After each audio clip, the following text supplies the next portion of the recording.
Good morning. Bam, we're live. Why do I keep doing these UFC shows? There he is. There he is. Mr. Darian Weeks. What's up, brother? How you been? Good. How are you? I've been good. I've been good. Hey, I like that room. Oh, with the trees and everything. It just looks fun. Like there's some stuff in there that I want to look at. Yeah, it is. Is that the library It is the library. and game room? Yeah, library and game room. It's creative. Are you I think you have like a hair in front of your lens. You see that something like on your camera lens. Other side. Maybe. Oh yeah. Oh yeah, much better. There we go. I love the old thumb cleanse. There you go. My kids have been playing tons of board games. We had like 2 weeks of just crazy rain here in California. My sons have just gone just full berserk on the board games. It's kind of Oh cool. yeah, how have they been? They've been competing. Yeah, February 4th, they got their next tournament. Good deal. I'm pumped. Good. I'm pumped. They don't do wrestling. They just do jujitsu, huh? Oh, well, they do gi and no gi. Okay. Yeah. So it's pretty exciting. I see you've been doing a lot of You've been on the CrossFit Mania lately. got to keep those numbers. I got to talk to the base to keep the numbers up. I seen that. Got to talk to the base, keep the numbers up. A couple months ago, I think it was a couple months ago, you had that Danielle on there. Yeah, she's great. Boy, she's built different. Hey, there's this other friend of mine has this kid named Tyson Bajent. Uh-huh. And he's getting ready to do the combine and the Senior Bowl, and the Senior Bowl is like the All-Star Bowl for college football. Yeah. And this kid threw 158 touchdown passes and broke the all-time NCAA quarterback touchdown passing record. So he's going to get drafted into the NFL. It's so funny. All these people keep sending me. I keep saying that he's a Division II quarterback, so he's not on anyone's list. Yeah. And so like everywhere you look, you can't find his name, but he's going to get drafted. I promise you. And there's a very good chance he's going to get drafted in the first round and he's going to become a franchise quarterback, but no one's ever seen it done before. So everyone's like, hey, that's not true. That's not true. That's not true. But you just watch, the Senior Bowl is coming in February and he's going to crush it. But my point, going back to Danielle Brandon, is they're 40 miles apart right now, where she trains and where he's doing is like his final like quarterbacking like a workup before the Senior Bowl and the combine. They're 40 miles apart. So I've been DMing and texting. I've been texting both of them. I'm gonna try to hook them up, for a workout.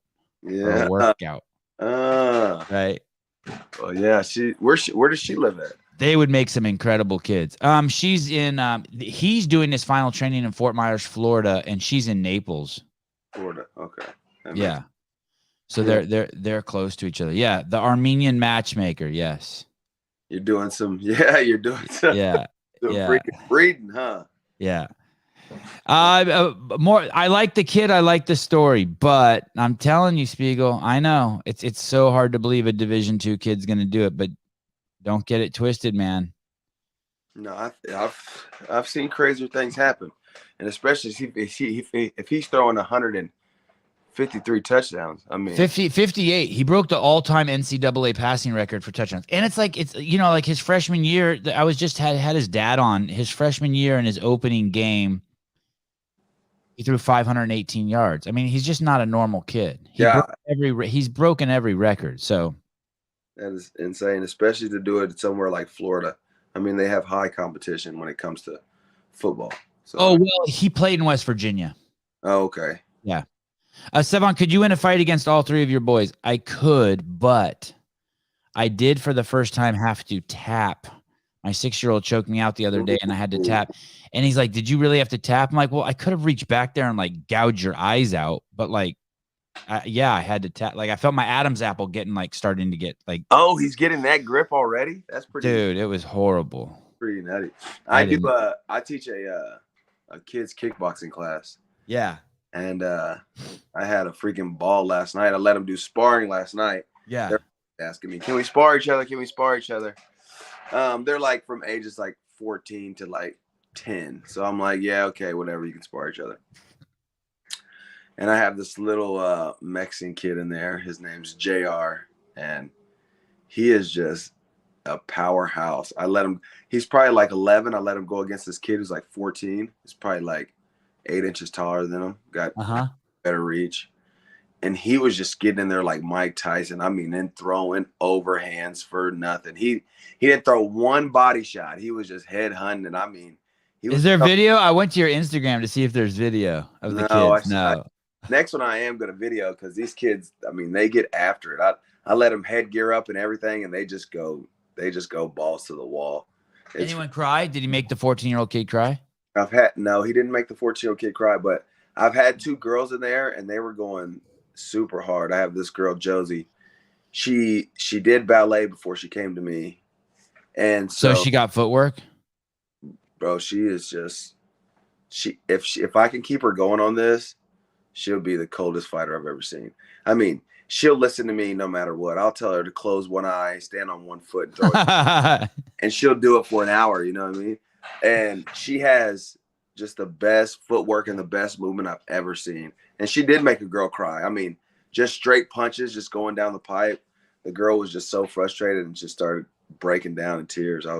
I felt bad, but then I was in the back of my mind, I was like, yeah, you're a dog. Let's keep you going. You know what I mean? What do you think about? So my kids just where they do jiu-jitsu, they do a lot of private training with striking and kicking, but they just started a class where it's a class where there's striking and kicking, and they've only been to it 3 times. It's a brand new class, but they're sparring in it, and they don't wear headgear yet. You're not supposed to punch hard in the face, but they got mouthpieces on and shin guards.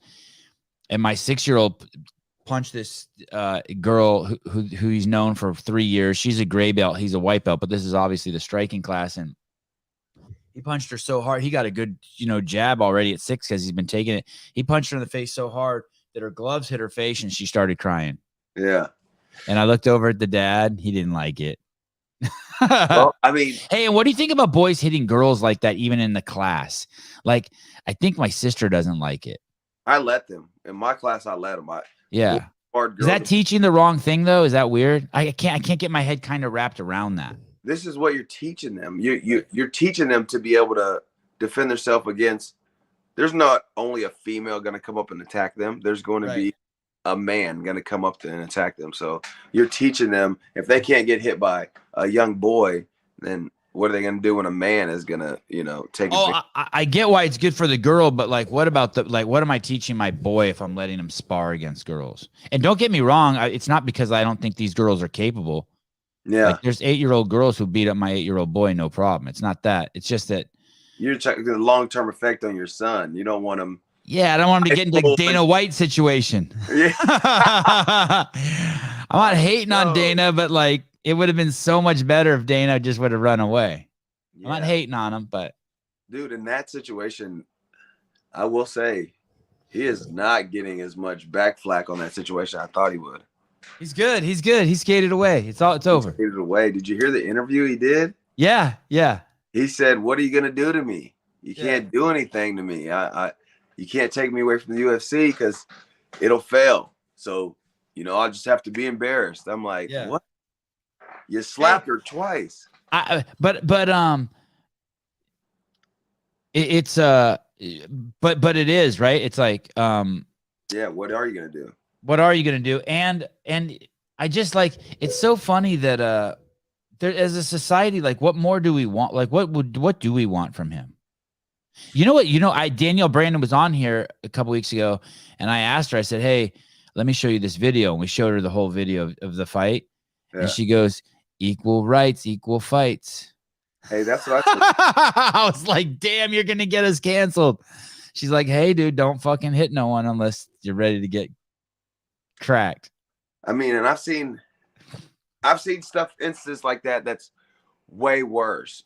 And they were so drunk. He said, not that it's the excuse, but he says they asked him in one interview, "Do you remember it?" He goes, "There's a lot of stuff I don't remember from that night."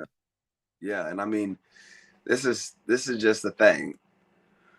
When it's your wife, I guess it's different. If it was a random woman that just came up and just clocked him, you know what I mean? Yeah. I mean, I could see it more slapping her than, oh, this is the woman that you live with. Right. And, you're gonna slap her in the mouth, like, and this is why I don't believe, he's like, oh, it never happened before. The way you slapped her and how fast you slapped her, it's happened before, bro. Hey, have you seen the interviews his mom's done? No, but I Oh read no. the post line. Oh no. I watched the whole interview. Oh no. And she's dogging him. Dude. She's like, he beats his wife every day. It's the worst shit like anyone could say about you, let alone your mom. Like it makes you can't. I went back and I started hating her. Like there's nothing there's nothing you could do that could make me say the shit about my son that she says about Dana. It's so bad. Wow. Yeah. She dogs him so hard. Basically that they've been fighting for not that he's been beating her for 30 years, but that they've been straight leaving marks on each other for 30 years. She basically says that. Oh, on each other. So it's a mutual thing. Yeah. Hey, I think he just recently stopped drinking. I mean, he's been as red as a fucking plum for 20 years. Yeah. He has been super fucking. He looks like he's juiced up and drinks a lot and just living hard. Oh, I don't doubt that he. I mean, he has no reason not to. You know what I mean? He wanted to get in shape. Why subject your kids to head trauma at that age? So the sparring that my kids do, they don't punch each other in the head.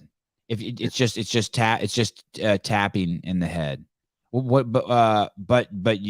Kids do get the wind knocked out of them or pushed down or I've seen some pretty hard push kicks to the front where kids get doubled over.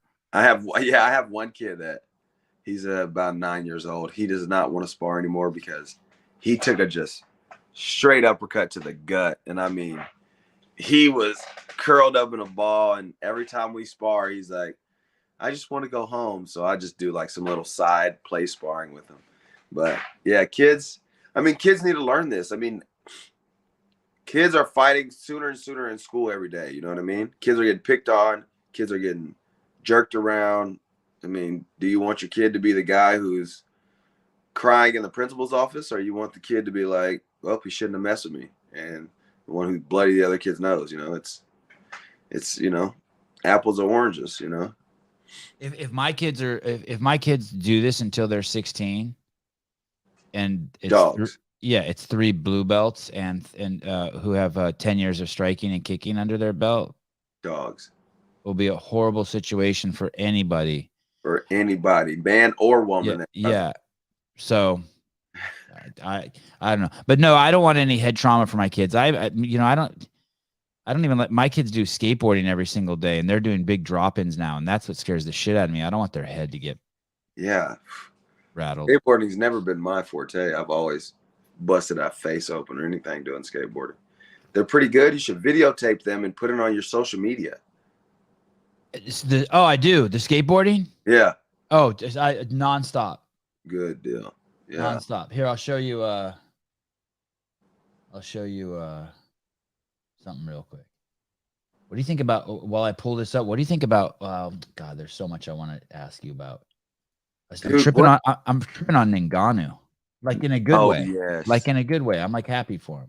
I'm super happy that he did that because he had the power, He had the power. Is he going to fight Tyson Fury? To be honest, in boxing, I don't think Francis Ngannou should do that. Even for the payday? What are you sacrificing, though? You're sacrificing the fact that you're the most dangerous man in the world, and then you go in there with someone like Tyson Fury, and he just peels you apart. I mean, peels you apart. $20 million. Oh. $20 million. I understand that. But, I mean, he could get the same deal anywhere now since he was the champ of UFC. So fight someone lesser and try to get 20 million, like fight Jake Paul for 20 million? Anybody he fights, he'll get $20 million. Anybody he fights. Wow. Okay. Fuck it. So let me go back a second. So, cause I'll take your word for that. So yes, boxing, not Tyson. Not off the gate. Right. Not even Ruiz, not even that short little Mexican fat kid. That kid's dangerous. Oh yeah. Yeah. That kid's really dangerous. That boy's right? For sure. He sat Anthony Joshua down. Yeah. And embarrassed that beautiful man.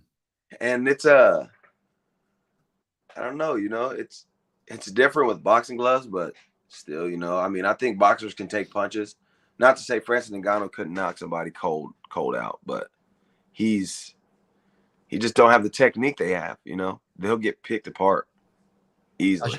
I'm gonna show you a couple of videos. So this is just training some just like precision jumping, right? Oh, dang, that's pretty tough. Right? Boom. What? And then just showing just like, you know, big hops. Yep. And then with the striking coach.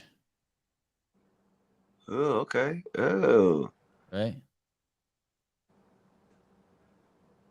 Got the wife beater on. Dang, are you gonna be okay, Savannah, in your house? No. I got sidekicked the other day, and I said, dude, you're gonna feel horrible if you fucking like injure me for life. Biggest vert wall at the skate park. Whoa. 11 feet. Look at the agile like a cat. Boom. What? Yeah, that was yesterday. That's tough. Yeah, he's pumped. That instructor's been there for 3 years at that skate park. It's his first student ever to do that vert wall. I was pretty pumped. Oh, he's tough. Yeah. Oh, these kids are gonna be just. And let me show you this too. Just like this is probably this is like I don't know 3 months ago. He's so much better now, but this is just his tennis game is ridiculous too. Crazy topspin and just yeah. Dude, you're gonna have just $1 trillion when you're old. Maybe. I don't know if they'll ever get. If they'll, oh, here, you're gonna like this too, Darian. You look at this. No way they won't do something. Look at that. Right and left-handed. Nuts. Yeah. So proud of these boys. No matter what they do, they'll be good at it. And their younger brothers are a year ahead of them. Oh, really? Yeah. Crazy, right? Man, Savannah. I know you can't push as a parent, but. No, I push. I'm just saying, if they ever start to push off and they're like, "Oh, I don't want to do this anymore," you say, "No, you shut your mouth. You do this." You know, Darian, I think I cracked the code on that thing the other day. I just realized this. So when I was in school, you can push kids to do whatever you want them to do, as long as you're setting them up for success. As long as you know that you'll be disciplined with them and strict and follow through, and they'll eventually succeed. So let's say if your kid does not want to ride skateboard, but you take him to the skate park every day and tell him he has to skate for 20 minutes, sooner or later he's going to succeed. And on top of that, he's going to walk away with, holy shit, I succeeded at something I didn't want to do. Period. But if you put your kid in fucking public school, and at the 3rd grade, he falls behind, and in 6 months, and by the 4th grade, he's a year behind, and by the 5th grade, he's 2 years behind. Now he has to learn to cheat his way from 5th grade all the way to graduation in his senior year, and he's been taught that he's worthless. That's what happened to me. And so I was never set up to succeed. I couldn't succeed because I fell behind. That's why homeschooling's so much better. Kids just work at their own pace. Yeah, I agree. And so I was pushed. I fell behind and I could never catch up. So I was in a situation where I was destined to fail. And I was taught that cheating is the way, and that the harder you try, it doesn't matter, the more likely you are to fail. Because once you fall behind in public school, you're fucked. You're fucked. Yeah, they put us on a little computer class, and that's where you're stuck at if you fell behind. That's how high school. 2 years of just on a computer trying to figure out all the information that other kids already know. Yeah, that sucked. Yeah. But if you what is this bullshit down here? I forget someone has such young kids because he's so old. Eat a dick. Oh fuck. Yeah, I have a children's training program. I have a really basic one on sugar wad. I never talk about it, but you can go there and buy it and see all the little things that I do with them. That's pretty dope. Okay. Let's listen to Mr. Ngannou here. Here we go. That's how I feel about it. It's just unfortunate that we didn't come to a term, which I wish we could have, but it is what it is, But as an independent contractor, I have to look up to myself and do what's right for me. And everyone out there should do the same for themselves. And look, That's could you hear that? Yeah. And look what Izzy and Johnny Walker, look at all the support he got. Yeah, that surprised me, especially from Izzy. I'd expect everybody else, but Izzy's like in love with the UFC and Dana White and everybody. Yeah. So what do you think happens? Give me the prediction. Do we see Ngannou ever back in the UFC? I heard that they offered him. Dana says they offered him the biggest contract of any. Like he would have been the highest paid fighter in the history of the UFC if he would have re-signed. Higher than Luke Brosner, whatever that juiced up WWE guy got. Yeah, Brock Lesnar. He said Brock Lesnar. Luke Brosner. I don't know. I don't know if I see him in the UFC no more. I see him honestly being able to take a 7 or 8 figure contract from PFL or One Champion. I mean, they will pay as they did Demetrius Johnson. And I just learned this the other day. Did you know Demetrius Johnson, for his first 3 title defenses, was only paid south of $30,000 and $30,000? I didn't know. If you would have asked me, I would have said it was like 250,000. I knew it was really little. I knew it was bizarre that like the greatest fighter ever in the UFC that no one ever talks about got nothing. Literally, I'm south of $30,000. You know what I'm saying? Like, what? McGregor is getting $2 million just to show up. Yeah. And then when they did pay him $150,000 and $75,000, they took away all of his pay-per-view points. So he can no longer make money off of pay-per-view buys. And that's why he went to One Champion. And One Champion gave him an 8-figure contract. I'm talking about they pay him probably. They gave him an 8-figure contract? I mean, he's filthy rich. Filthy. They bought him from the UFC for like $10 million. Wow. They bought out his contract. And he didn't even do so good over there, huh? Well, he got beat once, but he's the champ right now. Oh, he is? He got knocked out cold because what they do is they do knees to the head on a grounded opponent. You're allowed to do that. And that's what he went to sleep with. A knee to the jaw and just, the old Jan Aljamain move is legit there. But they freaking, he's filthy rich over there. And that's what I see him doing because these other promotions want to be in the UFC spot. And if they can get the fighters and the caliber of that, they will take over. You know, it's only a matter of time before, the UFC has to, run away. You know what I mean? Hey, I wonder if they lose. I wonder if that's like part of Dana's, like whatever his magic recipe is. The fact that he's able to keep all these people. You know what though, when you talk about the PFL and what was the other one? Bare knuckle. No, One Champion.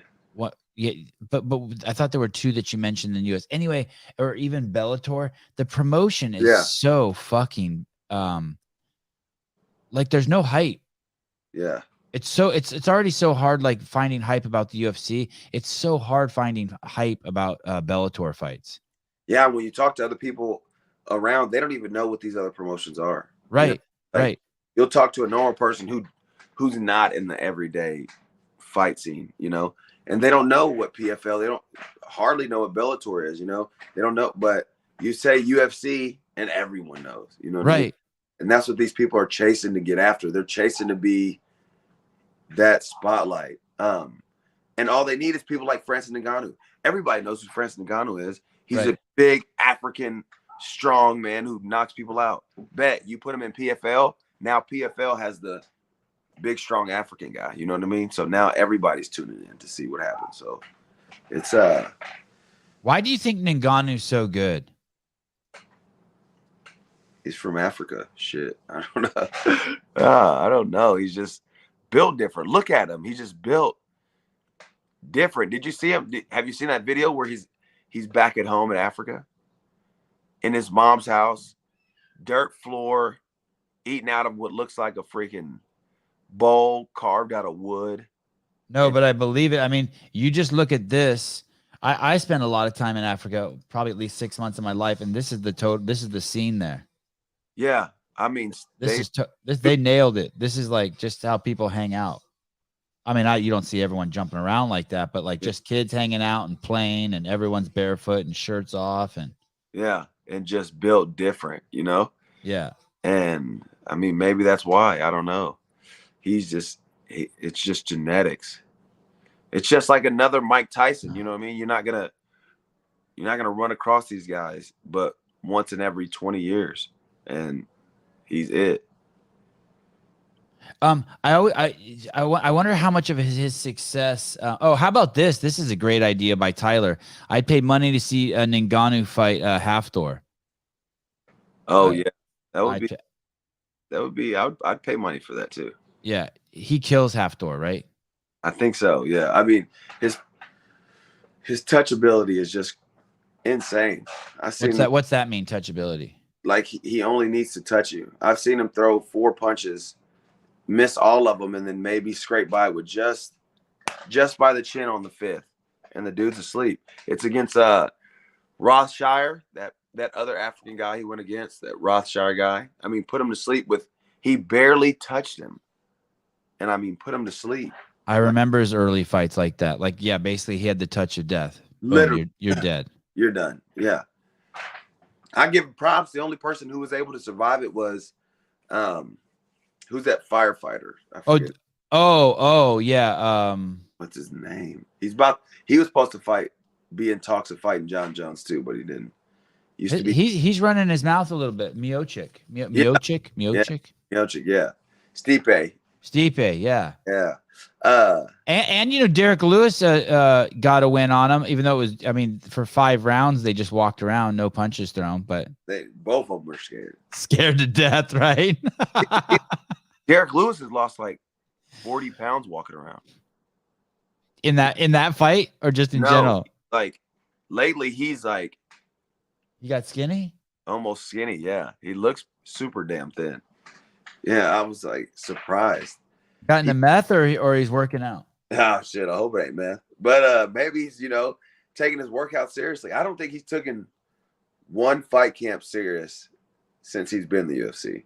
He was doing CrossFit for a while. And that may be what it is. What is his Instagram? Beast something? Yeah, Beast something. I can't remember what it is. Beast UFC? Yeah, there it is. Yeah, that's it. God, he's got a funny Instagram page. He's so hilarious, dude. And every post he posts on there, he's like, he's okay.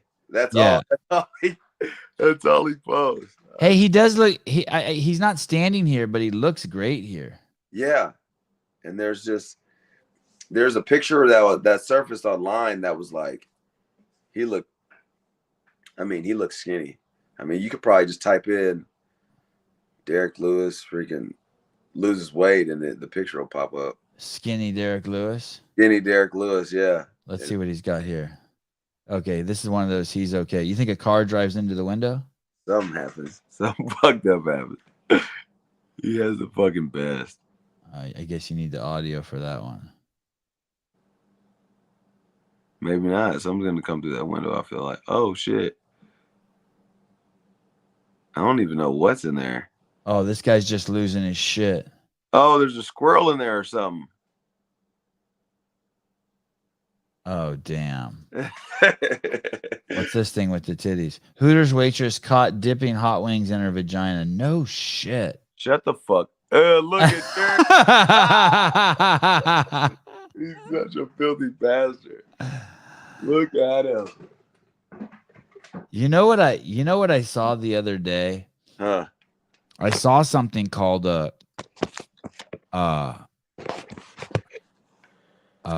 vajankle. What? It's called a vajankle. What's a vajankle? It's a prosthetic foot. Okay. That has an opening that you fuck. Vajankle. You're making this shit up. I swear to God, I'm not making it up. I'm gonna see if I can find it. Okay, look it. I don't know if I'm gonna get in trouble for this. It's funny. This isn't the one I even saw, Darian. I saw. Hey, yeah. So what? The one. This is a vajankle. You. I guess you buy this and you hump this thing. You put your penis in there. For But people I who saw have foot fetishes, one where the opening was at the bottom of the foot. I got to be careful scrolling around in here. yeah, you I'm, definitely I'm be gonna careful. I'm gonna get in trouble. You might want to stay up at these first top ones. Yeah. Look, it's on. You can get that on Amazon. Holy shit! If you could buy a vajankle on Amazon, hold on. Let me hell see out this. of here, a fucking vajankle. A vajankle. That's just the fucking weirdest thing I've It ever. looks real. Let me see what people in the comments are saying. Oh shit! Look at this. I like this. Darian acting like he doesn't know what a vajankle is. Trish is fucking you up. Sevi has no hard drive of his YouTube channel, right? This makes me so nervous. No. Oh, you mean like backups of all the? No. You know, everything we have automatically published to Rumble. Okay, I'm going to go to Amazon, and I'm going to type in Vajankle, yeah. vajankle. I think I spelled it with a J. Am I vajankle? You think I'm spelling that wrong? It's with, I should spell it with a J. Oh yeah, vajankle. They got. Let's see. No, they don't sell that. Oh, well, that's good. Amazon probably, you know. Oh shit! They got though. You can buy realistic silicone feet, but it doesn't have The vagina at the top no or bottom. Oh my god, this is some fucking creepy I've shit. never understood the foot fetish thing. Never. Hey, I wonder if they're look at you can buy these though. Just some feet. Just some fucking normal packaged feet. That's just the fucking weirdest shit. For $105, you can have your own foot. Hey, you know how like there's this like standard, there's these standard psychological things that happen to people. Like if you saw your dad hit your mom, you're gonna be like this, or like if you were molested when you were 10, you're gonna be like this. There's these standard behaviors, like repetitive patterns we see. Yeah. I really want to know what it is that makes people get into foot fetish. There must be like something like, yeah, I don't know. do you know what I'm saying? There's something like that triggers that. Like you walked in and saw your dad sucking on toes or what? Yeah, like yeah, there is some like we're just robots here, but something like turn that on. Oh, all of a sudden I'm into feet. Oh, I love them feet. I will say this, like I don't know people with weird foot fetish, but I will say that when I used to date, if a girl did have unattractive feet, Really? Yeah. Like, I don't know, because, you know, you got to be with that girl at some point walking around her house without her shoes on. You know, you don't want those fucking ugly piggies just dangling. I don't want that. And so I do enjoy, like, a good-looking foot, but I'm not going to hump the foot. Yeah, yeah. I'm okay with I've never seen a girl with an ugly-ass foot, but I'm okay if she has an ugly foot. My wife has nice feet, but I have ugly ass feet, so maybe that's why I'm more accepting. Yeah, well, I think all men have ugly feet. I don't feel like, well, except the other ones, but I don't think you have a dark place in your soul if you need a vajankle. That might be true. That might be true. I mean, how the fuck did you get on that? I don't know how I got on it, but I just know that people send me some pretty crazy shit. He was just thinking about getting a vajankle, and he just wanted to let me know what it was. Alex Pahea and Israel Adesanya. So now is Alex Pahea really a 205er? Like, is that just too much man for Izzy? I will say this. Izzy looked good. He hurt him. Yeah, Izzy hurt him. Yeah. I agree. And you know what was the strangest thing? After Izzy hurt him, Alex Pierre said the same thing that Izzy said in the fight against Calvin Gastelum. The fight against Calvin Gastelum was messing Izzy up. Fat, swollen eye. And right before the 5th round, Izzy was like, "You're going to have to kill me, you know what I'm saying? I'm ready to die for this." And he just talked it to himself. And then they showed the clip of Alex Pereira, and he was speaking in his language, of course, but said the exact same thing. Said, like, "I'm willing to die for this." Yeah. And, I mean, came out there and just – I don't think it's too much man for Izzy because Izzy held his own. I mean, 5th round, you know, he didn't get knocked out cold, but he got hurt pretty bad. So yeah, I'm glad they stopped it. Are you glad they stopped it? Oh, I mean, I'm always ready to see Izzy hit the ground lifeless. But, yeah, I mean, it was a good stoppage. I mean, I think Izzy can, handle him. He has to switch up his game. Try some wrestling, you know what I mean? Try some jiu-jitsu. This is mixed martial arts. This is no longer kickboxing. You don't have to stand in front of this man and just There was some stat in that fight or something I saw of Israel recently. I don't know who he's fighting. It's like, this is Israel's first takedown in the history of his MMA career. I'm like, what? Yeah. I was like, what the fuck? It's mixed martial arts. Like, do your thing. You know what I mean? Like, you can think of, there's 30 different ways to defeat opponent when mixed martial arts. You have any way to defeat opponent. Why just stand there and get beat like you got beat the last 2 times you faced this guy, which is punching and kicking? So, I mean, but he's a big man. You can't lie about that. Yes. He's huge. Like when you see him sparring against Glover, you're like, how can this guy make 185? Yeah, he's huge. I seen him stand against that one guy that lost to John Jones, and he lost that night too. Who was it? That dude who's supposed to be really good. The Cyril Gahn? No, the Mexican guy that fought John Jones. And, yes, Dominic Reyes. Yeah. I seen him stand next to Dominic Reyes, and Dominic Reyes looked tiny. I'm like, poor Dominic Reyes. He was the future. The future. And now he can't win a fight if his life depends on it. If his life, and not only that, he's been getting knocked out. Yeah. Every time. Yeah. Sevon, did you see the pic of Anthony Smith missing weight? He looks like he just got off the couch after hibernation. Anthony Smith's not fighting, is he? I think he's the stand-in maybe for freaking. Oh, you're right. Yeah, he's a stand-in. Oh shit. Anthony Smith misses weight despite being backup for UFC title. Smith 34 was weighing in the event that Glover and Jamal Hill were forced to pull out. He probably wasn't even practicing. He probably knew that there's no way in hell. Yeah, I'm not gonna get this shot. What do you think of the matchup though? I mean, I know we're not talking matchups yet, but no, let's do it. You want to talk about Jamal and Glover? Oh man, I love Jamal Hill. Me too. He's great. Me too. Great. He's funny. He hurts people. He's gonna get fucked up by Glover Teixeira. 6 kids. Hey, so last night he's got 6 kids. I think so. Oh, that's why he's fighting. He's fighting for a fucking check. He can't. Yes. Health. Yes. So, but I want to tell you something about that because I was like, this guy is fucking crazy. He's going to go to the ground with Glover, and Glover is going to he's going to destroy him, murder him. But I want to show you the fucking guys Jamal Hill has beat. It's fucking nuts, dude. I know, yeah, but 80% are just strikers.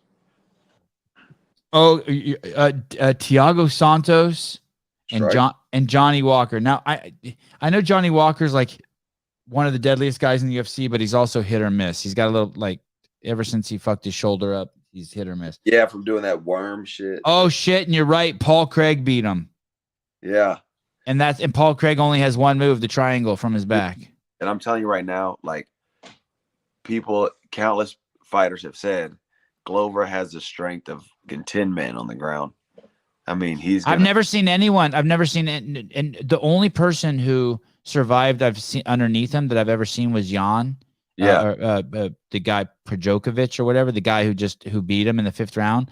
But that was a fluke. No, not Jan. It was Jan's Yuri. Yuri, yeah. Yeah. Yuri. But Yuri basically lost that fight. Somehow he won it in the last 15 seconds. Yeah, but he was getting his ass whooped. Destroyed. Yeah.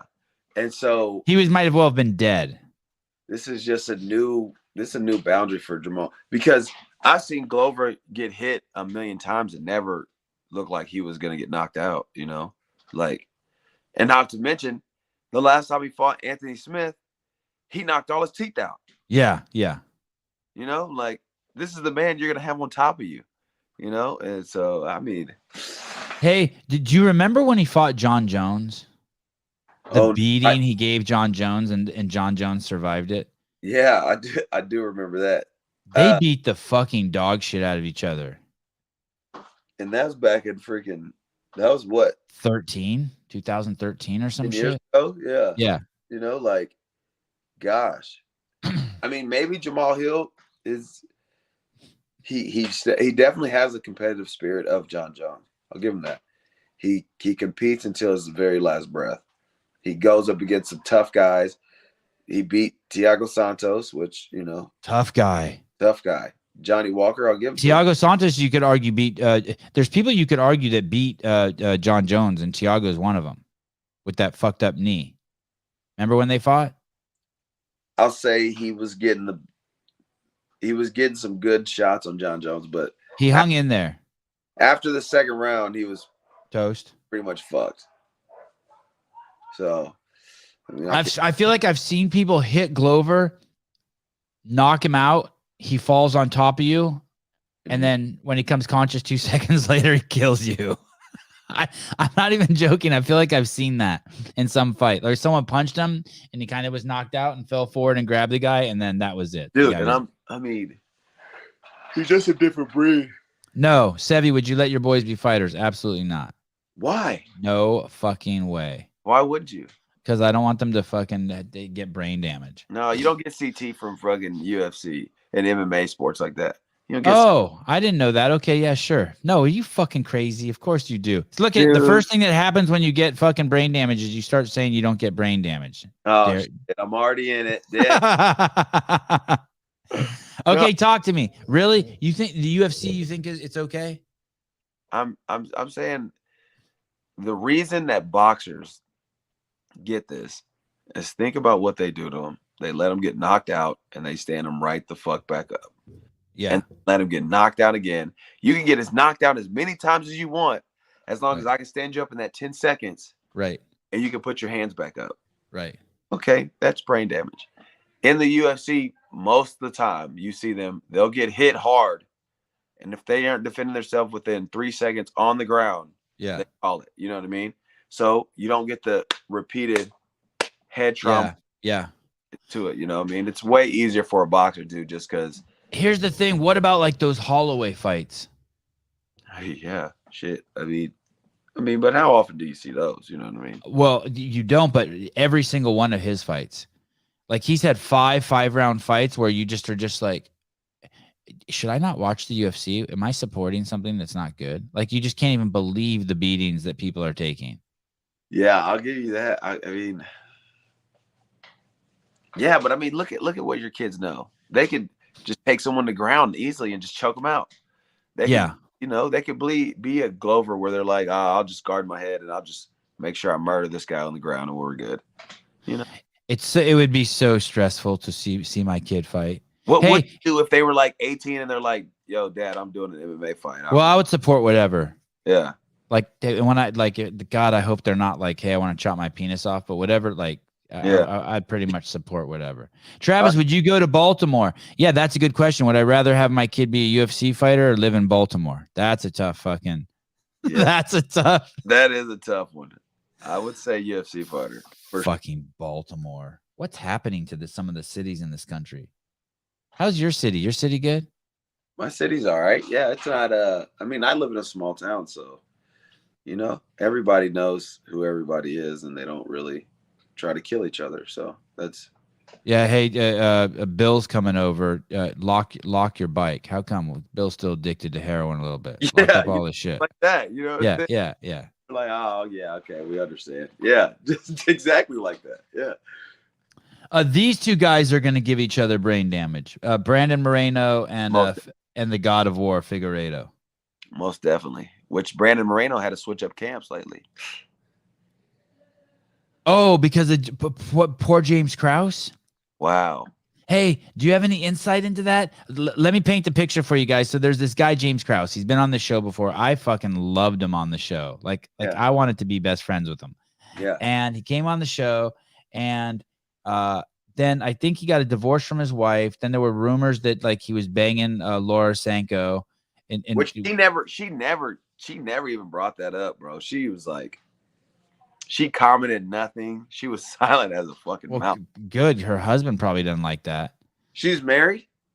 Yeah, she's married. She has kids. Okay, she has kids, but is she married? Yeah, she's married. She got a cool ass husband and shit. Like he's like a business dude. Oh wow, that probably sucked for And the him. chick who accused him of banging her was hot as shit too. And I could only imagine he was probably when she accused him of that. This is just where I went. This is all made up, people. But I was like, oh, he was banging her too, and now she's pissed. That's exactly like exactly where I went as well. And especially seeing the kind of, relationship between them two, in the gym, I definitely feel like, yeah, he's probably tearing it up. And so go to your gym and you're the owner, you know what I mean? It's nothing to be like, hey, you want a private session? And now the gym floor is all fucking soaking wet, Yeah. Both of those women are otherworldly. Yeah. But so then I don't even know how you roll with someone like Laura Sanko, to be honest. Like I want to have her on the show, but also her boobs those prosthetics she has are so big. Oh, are they fake? Yeah. You can see videos of her before and after she got them, like on her Instagram, and it just has to be must be this chick fucking Lauren Murphy who's fighting has giant fake tits this weekend. Yeah, dude, I don't know how girls fight with fake tits.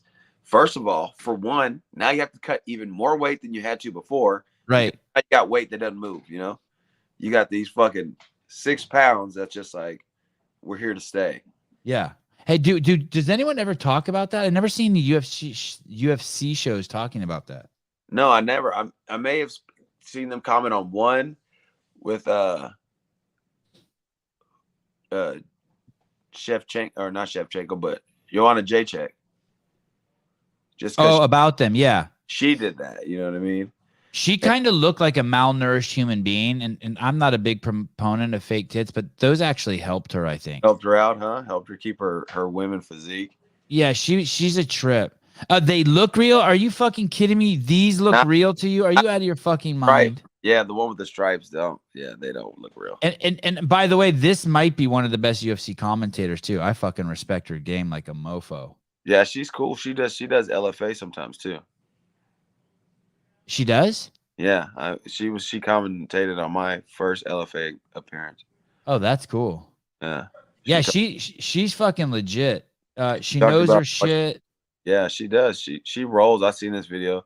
She rolls pretty good, but she is super tiny though.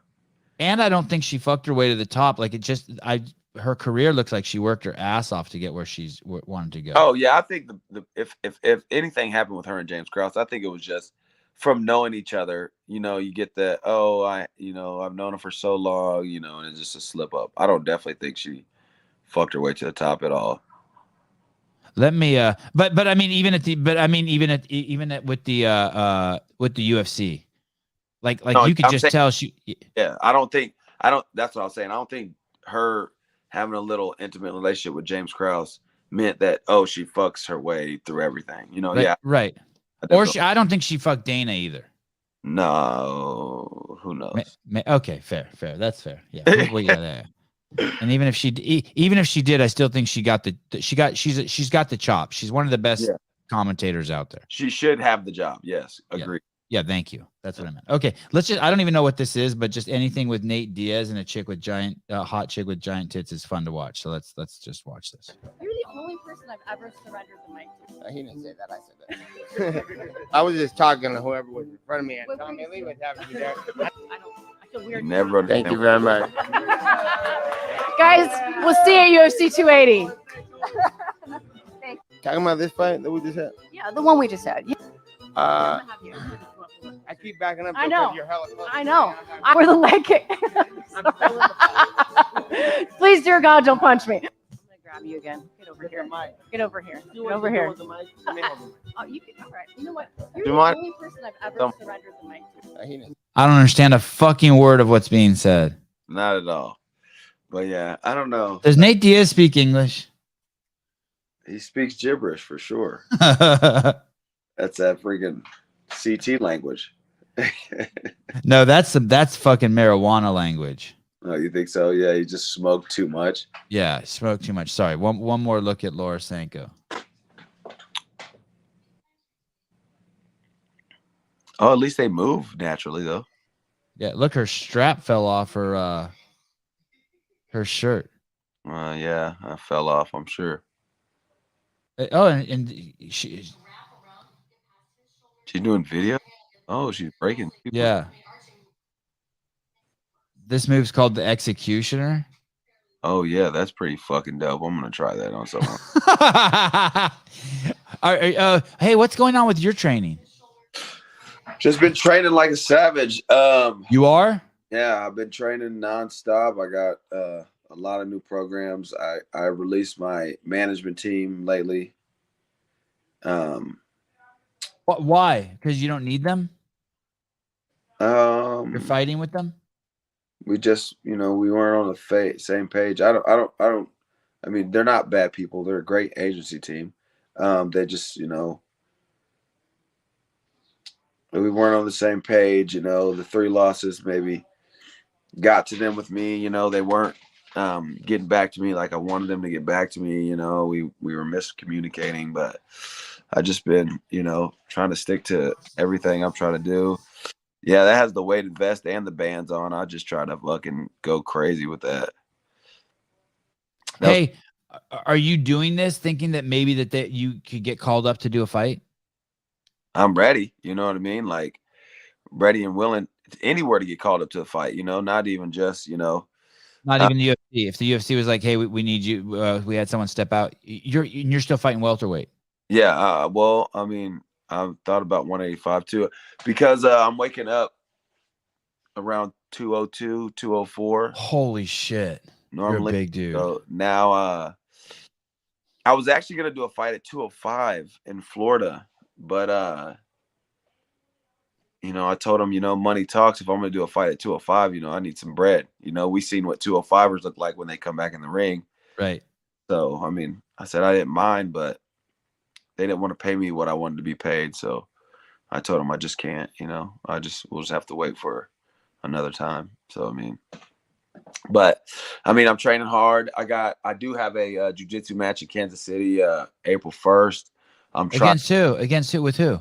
I don't remember the opponent's name off the top of my head. He's a purple belt, I think. You're so fucking lean. You're telling me you weigh 202 there? Yeah. You're fucking huge, dude. Yeah, it's I'm trying to stay super fit. I'm doing a lot of cardio too, so that way, I'm ready. There's no excuse for what I'm doing. Hey, you know what I that guy I had on the show recently who's the father to that quarterback, Travis Bagent. Yeah. He said the problem with MMA and fighting and wrestling and all that shit is like it's the perfect sport as a supplement to all other sports. I go, what do you mean? He goes, if you need to prepare metabolically for a football and you wrestling, that's all you got to do. Wrestle and you're ready to play football. You need to prepare. Yeah. He said, and you can do that with any sport. Just do what fighters train, how fighters train, and you'll be in the fucking best shape of your life. I go, so what's the problem with fighting? He goes, because what the fuck are those guys supposed to use to build their engine? Yeah. Do you get what I'm saying? He's all like, where? And it made me start thinking, that's why Diaz does those triathletes. He's like, you have to live in this horrible fucking pain cave of metabolic capacity at all times, right? Yeah, most definitely. I took this workout regimen from this guy named Phil DeRue. He's a strength and conditioning coach for American Top Team and some of the top UFC fighters, and all of his workouts is basically like that. Like you are just like this is a set we did the other day where it's you do 5 squats of 85% of your max. So I'm doing 285 5 times. Then I go over and do 205 on lat pull, on just flat barbell lat pull. You do that. Why lat pull instead of pull-ups? Because lat pull works more of your lower back and the middle of your back. Pull-ups is more of your lats on the side. You know what I mean? Okay. And I do 5 reps of that of 205 because you do 85% of your max. Yeah. And then you do that for 5 minutes straight, back and forth, no rest in between. 5 reps, 5 reps, 5 reps, 5 reps, 5 reps for 5 minutes. In the middle, when you get 45 to 1 minute rest, you do either the fan bike or the elliptical, whatever you want to do, as many RPMs as you can, as hard as you can for as many RPMs as you can. For 5 minutes? No, for your 45-second rest. And then you do that 3 rounds. You do 3 rounds of that. I tell you what, I mean, it's probably the most gruesome workout I've ever done in my life. Like, okay, so 285 by 5 on back squat, lat pull 205 by 5, but 85%. And how long do you do that for? 5 minutes? 5 reps for 5 minutes. So 5 back reps, and forth. It's as many rounds as you can. as many rounds as you can. Yeah. And then your rest is 45 seconds, as hard as you can go on the fan bike. Yeah. On the assault bike. And you do that for 3 rounds. 3 rounds. And your legs are just jello when you're done. Everything hates you. You're just out of breath. And then I try to give myself 4 to 5 minute rest after that, and then do 4 to 5 bag rounds for as quickly as I can punch. Not more, mostly not as hard because I know I already have power, but just as quick. I want to be as quick as I can, especially me walking around at over 200 pounds. I need the mobility more than I need the strength. So classic push pull Hartel. Hey, what about this, Darian? Have you done Fight Gone Bad? Do you know that workout? It's basically it was a CrossFit workout that Greg Glassman, the founder, made for BJ Penn back in the day. BJ would train over here in Santa Cruz with Greg. And it was I don't remember what the movements are, but it's basically 5 minutes on, 1 minute break, 5 rounds. So it's like 5 minutes on the rower, 1 minute break. 5 minutes as many times as you can, shoulder to overhead, 1 minute break. Someone will probably, look, Paper Street Coffee, my first workouts. Yeah, I think that was, you know what? It wasn't my first CrossFit workout, but that was my first like real workout. I did that at the level 1 in 2007, and it broke me off. Damn, I'm gonna have to try that. That's and then like 5 minutes of box jumps. You can look it up. I'll look it up real quick and figure out what it is. That sounds horrible. I definitely want to do that. How are you going to get fights without a management team? Oh no, I'm in the process of setting up a new management team. I just, sometimes, you have those questions in the back of your mind. Like, I told you wrong. Sorry. Right. Bear with me here. I told you wrong. Sorry. It's 1 minute of wall balls. You know what those are? Yep. 1 minute of wall balls, 1 minute of sumo deadlift high pull. Yep. A 1 minute of box jumps, 1 minute of push press, and 1 minute of row. Okay, I was starting to think like 5 minutes of row, I'm gonna die. Yeah, so you do that, right? So you it's 5 minutes, and you just keep switching implements on the minute as fast as you can, and then you rest 1 minute, and it says it's 3 rounds, but 3 rounds doesn't sound enough. Do 5 rounds. Yeah, I'm definitely gonna kill this workout. That workout sounds great. I'll put a link to it for anyone who wants to see. I did the Sevon yesterday, 45 minutes on the Echo bike. I drank for the first time last night. I had 2 margaritas, and then I came home like at 9:40 at night to prepare for the show. And I worked out with a buzz, but it was horrible. And I slept like shit. Drinking's dumb. I hate working out with a buzz. Like, I hate anyone who I had a couple guys that come in and they drink before they come into practice sometimes. Mm-hmm. I'm like, how do you even feel? How do you even want to do this? Like, I don't even want to do any activity if I'm intoxicated at all.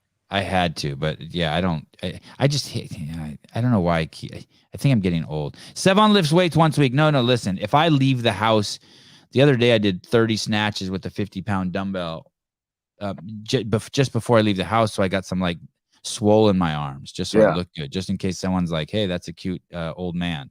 Good deal. Yeah. You never know. Oh, with the 50 pounds, boy, you're strong, huh? I do 70, but damn, That's pretty good that you do it. Yeah. You know, I was trying to work up to the 100-pounder, and so I would do the 50 a lot, and then I started doing the 60 a lot, and then I started doing the 70, and I fucked my left arm up in here, my bicep, lowering it. Something happened in here. Pop something, huh? Not that bad, but I don't like it. I can't even do like I've been resting it now for 3 months, and it's when you're years old, you can't do like that no more, brother. I guess. Okay, I'm gonna pretend like I didn't hear that. I have to be able to snatch the 100-pound dumbbell. So Glover Teixeira for the win. Glover, hands down. And then what about here, Brandon Moreno and the God of War Figueiredo? Moreno saying, "Hey, I never want to do this fight again. Fuck this guy. This is the last one." Yeah, I mean, this is what, number 4? Yeah. One win each and 1 draw. Yeah. I'm gonna go ahead and say I'm gonna go Figueiredo on this. Ooh. Do you want him to win? I want Moreno to win. I want Moreno to win. I like Moreno. He's a good guy.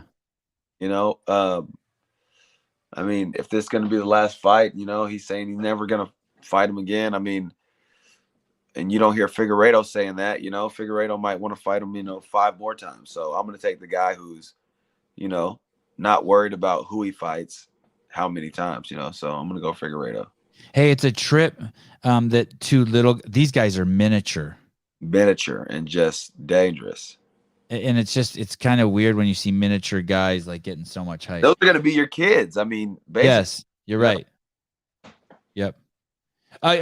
Gilbert Burns, Neil Magny. Neil Magny, dude, what a bizarre looking man he's turned into. He needs to decide what he's going to do with his hair. But definitely. Beautiful body, super cool, and the most wins of any welterweight in UFC history, going against the nightmare that is Gilbert Burns. Yeah, and I'm gonna have to pick Gilbert Burns on this only because you see the fight he had with one of the most dangerous men in the division. You know, Hazmat. While we're here, what about Hamzat versus Alex Pereira? I kind of want to see that. I kind of want it. I want to see that. Because like what? I do too. Just because Hamzat's not going to stand up, he's going to take him down. He is 1,000,003 times. Yeah. He's not going to stand up with the most dangerous man in stand up. No, he won't. Just like remember when he fought with Kevin Holland on the whole switcheroo thing that I was on. Yeah. He ain't going to stand up, and Kevin Holland's not even that dangerous standing up, and he immediately shot on him. You know. Right. And Alex Pereira is taller than Kevin Holland and hits like a freight train. He's getting taken down. But I want to see Alex Pereira goes with Glover Teixeira all the time. We'll see how that goes. So that would be – I want that fight. They should make that collide. We need that. Yeah, or have Hamzat fight Izzy, and then the winner of that get to Pereira. Oh, Izzy's dead. Hey, do you think Hamzat would just tie him in like a little knot, like it's just a dead? Oh my God! Dead, dude. Darian, really? Dude, there's no bro. He couldn't even stop Jan from taking him down. Yeah. Now you get the greatest wrestler of all time against Izzy. You're dead, Izzy. You're dead. You're dead, man. There's so much potential for so many. I'd pay money right now for that fight, though. Oh, hey, I was crazy impressed by Gilbert's surviving that first round with Hamzat. I was like savage for that. He was like, and the way he was able to get up after being taken down, like that gave Gilbert that gave Hamzat some problems. You know, not being able to keep somebody on the ground and just maul him. Like Gilbert was like, "Nah, we're gonna stand up and you're gonna fight me." And that was fucking beautiful. I loved it. I do want to say this in serious defense of Izzy, and Darren, you slap me down if you think this is bullshit. It is so weird that Israel, the 3 times he's fought Alex Pereira, twice in kickboxing, once in MMA, Izzy was winning. At some point in all 3 of those fights, it looked like Izzy was going to win. Yeah, I agree with that. Like if someone was like, I'll bet $1,000 against you that Pereira wins, you'd be like, I'll take it. I mean, they were for sure, right? Yeah, for sure. It's so weird that Alex Pereira pulled off all those fights. It's like weird, like almost like. But in that instant, it defines a fighter. Like to be losing, not just once, but every time you fought this guy, and no, I can pull it out. I know I can pull it out and just starch him. I mean, the first one was a decision win, but the last two, I mean, starched him. I mean, hit him. I think in every fight, Izzy put a glitch in the matrix for Alex. I think there was a moment in all those fights that Alex like went unconscious for a second. Oh yes, especially you know what I mean? Like when your lights dim in your house. I think Alex had that in all the fights. Especially in this last fight, you saw it. Like at the end of that round, like Alex was like, "Ooh, shit!" He could have fell over. If there was, and I'll give him that. In the fourth round, if there was like 30 more seconds, Alex is out of here. Alex would have been out of here, and it just didn't. Who else can Alex fight in that division? What's that division called? Light heavyweight? Middleweight. Middleweight. I'd like to see him. I'd like to see him fight. Maybe. I'd like to see him fight. I'm gonna pull up the list here. Robin Whitaker would be a fight that I'd like to see Alex Pereira fight.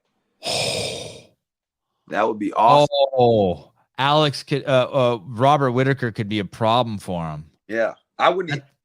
In saying that, I wouldn't even put it past Calvin Gastelum to fight Alex Pereira. Because Gastelum's just a little machine. He just keeps. Calvin's so hit or. I just feel like Calvin's best days are behind him. You think so? He's only like 27 years old. Okay, I really like him. I really like him. But I just ever since that Izzy fight. So okay, Robin Whitaker for sure. Yeah, Robert Whitaker. I had great aspirations for Jared Cannonier, but I think we're starting to see him get maxed out. Right? He's going to need to get better. I think he's just scared of greatness. He had that chance with Izzy, and he just didn't want to attack because he thought something would happen. He destroyed Sean Strickland basically. Destroyed him. How about this dude? He just got and this dude's gonna fight. Oh, this dude just fought Sean Strickland and lost, right? In a decision. Yeah, he did. Nasser Dean. For notice, Sean Strickland jumped in there 2 weeks notice and beat him up. And Darren Till's done too, right? Unfortunately, he belongs in this weight class. He belongs down here. Yeah, he should go back to 170. He should never made the jump to 185. Okay, so there's no one to fight out. Hey, so Pereira's gonna, after Glover beats Jamal Hill, they're gonna have to fucking offer Alex money to fight Glover. They're never gonna do that. No, I'm saying Glover and Alex are never gonna fight each other. You have your only training partner ever, and you're gonna see. Like, they're not gonna do that. Really? But maybe Jamal Hill will win, and then boom, they can. And then Pereira's got to go up there and avenge the teacher. And has to avenge the teacher. Yes. Holy shit! That could be a recipe for disaster. Stephen Flores, Sevon logic. If you're over the age of 26, you're on the decline. I know. Get guilty. You're right. Fuck it. You're right. Damn. What? How old are you, Darian? Fucking 29. Done. Toast. Yeah. Retired. Okay. So we got Glover, Figueiredo, Gilbert Burns. He's just too much. Yeah. Gilbert Burns is just too much. I think he's gonna be too much for Mr. Magny. And Gilbert wants one more shot at the title, right? He's I think he deserves it for sure. He deserves one more shot. Especially if Leon Edwards is the one that has the belt, go get it, Gilbert. Go get it. And what about our homeboy, the Trump kid, with the big mouth who got fucking popped in the face? Where the fuck has he been? What's his name? Kobe Covington. Yeah, where is Colby? I have no idea. Ever since he got beat up in the parking lot by George Masvidal. Yeah. That's true. Yeah. That's true what you just said. I know. He got beat up in the parking lot and he's gone. I don't know if he has some people, and this is God's honest truth. Some people do get PTSD from shit like that. You know what I mean? Right. Maybe that's maybe he's fighting through some mental issues. You know, he got his ass whooped, and he's like just fucking hiding from George wherever he goes. You know. Lauren Murphy and Jessica Andrade. I am not a fan of Jessica Andrade, and it's not, and I almost like dislike her, and it's not her fault. But ever since she dumped Rose on her, I saw her in an interview this past weekend where she said, "Yeah, Rose was beating my ass in the first round." Yeah. So I appreciated her at least admitting that. But ever since she dropped Rose on her head, Killed her. yeah, I just don't like her anymore after that. Fucking killed her. I couldn't even believe that she literally, picked her up above her and then dropped her on her neck. And I'm like, oh man, she is just, I say Jessica Andrade in this. I like Lauren Murphy because this is going to sound horrible, but I guess I've said so much fucked up shit on this show already. You showed a foot vagina. Let's go. Yeah. Okay. Just Lauren Murphy looks like she's been through a lot. Like she slept in the back of a car and done a lot of meth. Like she just looks like I just like her because she just that was literally on my mind as you were like, I'm like, Lauren Murphy looks like her life before the fucking it was rough as fuck. Like I could see, God, I should not be talking. I should not be. I didn't get enough sleep last night. Maybe I'm still drunk. I could see myself trapped on a desert island with her. Oh yeah. like there's these, you know, in high school there were these chicks that we would joke around. They were scooters. We'd call them scooters. It's a chick you want to ride, but you don't want your friends to see. Oh yeah.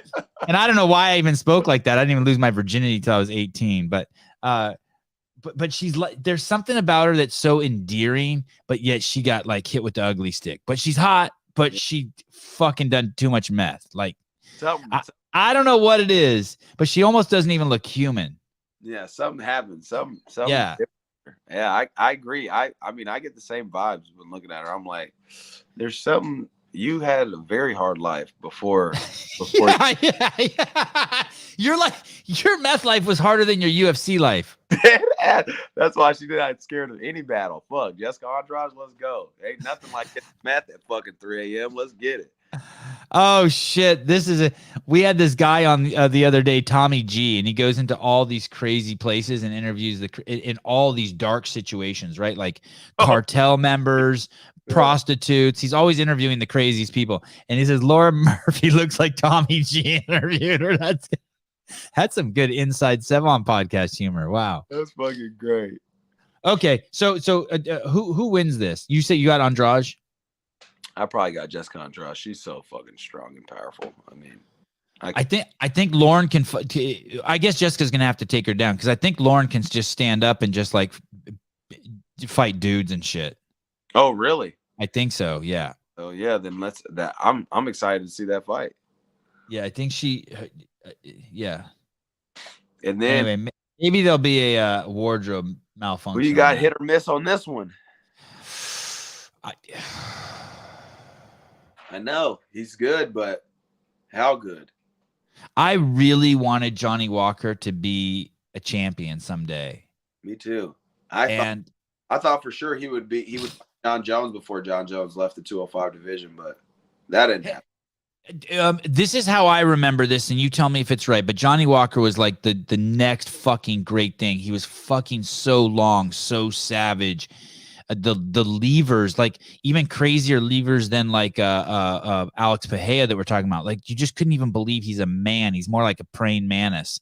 Yeah. And he celebrated after one of his fights. He did the cross and then fell on his back, like just to like do, and he fucked his shoulder up and was never the same. I remember him doing that, and I'm like, you idiot. You idiot. Like, what are you doing, dude? And your celebration fucked you? Yeah, like and he has been on the downhill slope. Well, he's been kind of, up, down kind of a little bit. But who's that? He has a weird name. The dude who dresses like the Hulk sometimes that he just beat him. I don't know. Johnny Walker needs to go to fucking Bellator and just become the champ over there. You think so? He do like what's his name try to do? Fuck, what's his name? He used to be in the UFC, and then he went over there, and he lost that fight though. But okay. That's The disco? Mr. Val, hi. Hi. Hello, friends. Mr. Weeks, how are you? I'm doing well. How are you doing? I'm good, man. I'm good. Glad to see you kicking ass always. Thank you, brother.